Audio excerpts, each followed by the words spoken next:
Road bike below 15k ang budget diri sa Cebu City, naka STI na og good quality. Well, in this video, ato na storyan.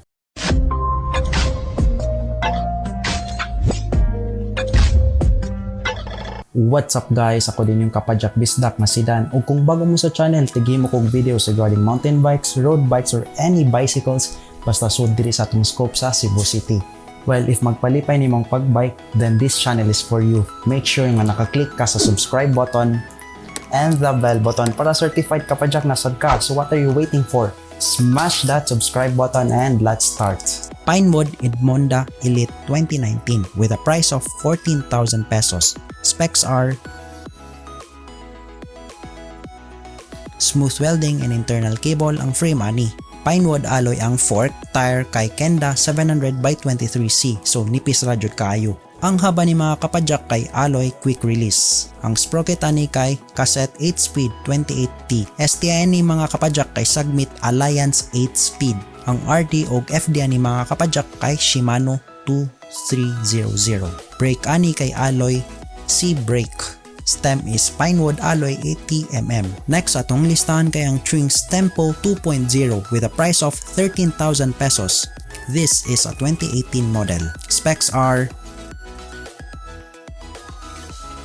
ang frame ani kay alloy, fork kay high-ten steel, pedal kay Trinks alloy, same sa saddle, handlebar, drivetrain kay shifter kay Shimano ST A070, same ra pud sa FD ug RD, chain kay KMC, cassette Shimano MFTZ 21 14-28T, rim kay Trinks alloy, tire kay CST 25, ang hub kay alloy. Fox Eye stroke with a price of 11,000 pesos. Specs are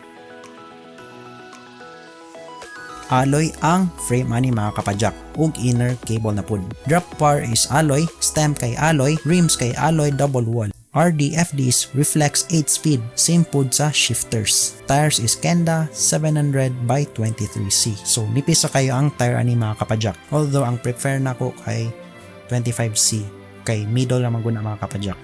Foxter Lexon year 2020 with a price of 15,000 pesos. Specs are ang frame ani mga Kapadyak kay alloy, internal cable na pud, specialty kay Shimano Claris, gear set kay Shimano, FD Shimano Claris, same sad sa shifter, RD kay Shimano Claris, rim kay Foxter alloy. Brakes are Winzip dual.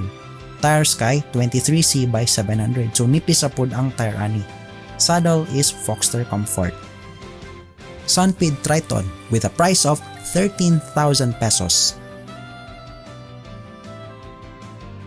Frame and fork is aluminum, hubs are aluminum quick release. Tire is Chaoyang 700 by 25C. So nara siya sa middle mga Kapadyak. Kay 23, 25, 28 man mga Kapadyak. Shifter Sensa Reflex 2x8 speed.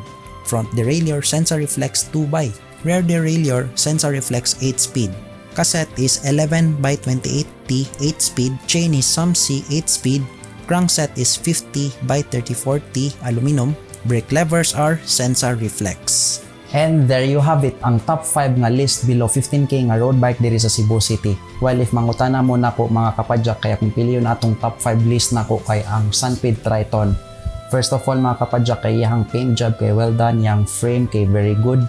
Nindot morasi ag carbon pero dili di ay kay tungod sa paint job rato. Second kay iyang group set which is Sensa Reflex kay good for beginners na pod. Although if maayo na ka, then you can upgrade ang group set into Shimano. You can upgrade it either Shimano Sora or anything higher sad. Next mga Kapadyak, kay lightweight ra pod siya. And dagan pod mga beginners nga tig-use og Sunpid Triton. In fact, one of the best sellers pod na sa bike market karon sa Philippines, and not only sa Cebu but throughout the Philippines jud.